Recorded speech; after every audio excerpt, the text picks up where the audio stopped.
The Great Emu War.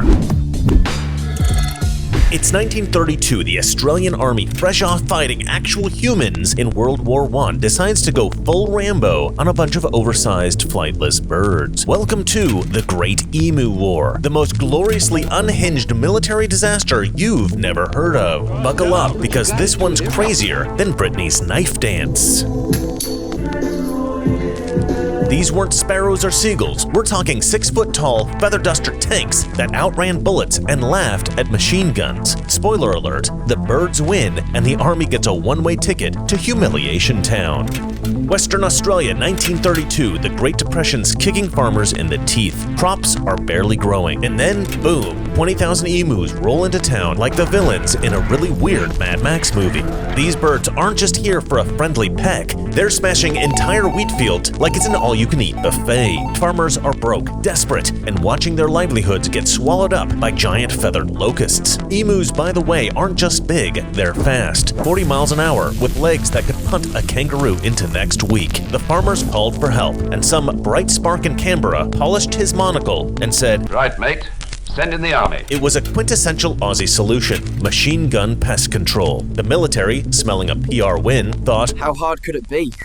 It's just birds. Oh, sweet summer child, you have no idea. Enter Major G.P.W. Meredith, a guy who probably thought he'd be fighting Germans but is instead going up against knockoff ostriches bought off Temu. On November 2nd, Meredith equipped his squad of soldiers with 2 Lewis machine guns and enough ammo to make a small country nervous. They rolled into the outback, dust swirling, guns gleaming, ready to show these emus who's boss. The plan? Line up, spot the flock, and turn the birds into a pillow factory. But the emus had other ideas. The Aussie soldiers quickly spotted 50 emus munching crops, looking like a gang of angry background actors from Jurassic Park. Meredith shouted for his men to open fire. Bullets flew, dirt exploded, and the emus scattered like they had trained with Morpheus from the Matrix. These birds didn't just run, they zigzagged, split up, and vanished into the scrub like giant feathered ninjas. On day 1, the army fired 1,000 rounds and bagged just 12 emus. That's not a victory, that is a participation trophy. Meredith, not one to admit that he'd been punked by poultry, decided to double down. Our objective is the Emu heartland. We strike at dawn. They tracked another flock, creeping closer this time, thinking stealth was the key. It wasn't. The emus spotted them instantly, and they pulled their Olympic sprinter routine once again. One soldier, let's call him Dave because he deserves a name, chased after the enemy on foot. A grown man, military boots, sweating buckets, sprinting after Usain Bolt with a beak.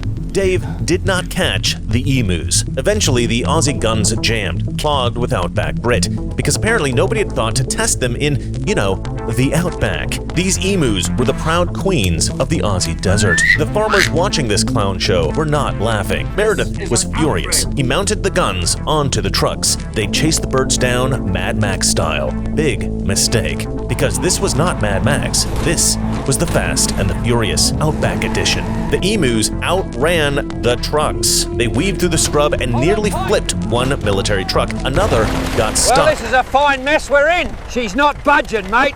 And the emus? Well, they just waved goodbye and sprinted into the sunset. After weeks of this, the army had killed a grand total of 300 emus, 300 out of 20,000. By December, the army waved the white flag. They packed up, tail between their legs, leaving the farmers to fend for themselves. The emus kept smashing the crops, and they threw the world's most smug victory party. The press had a field day. Headlines screamed, "Emus defeat Australia," and Parliament was a laughingstock. Farmers were livid, soldiers were embarrassed, and one could only imagine that poor Major Meredith was drowning his sorrows in a local pub.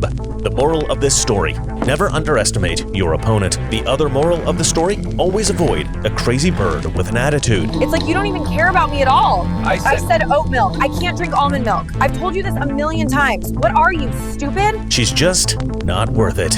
If you laughed at this video, smash the subscribe button and check out other strange tales. We're digging up more of history's weirdest stories every day. Hit that like button, share this with your friends, and remember, stay strange.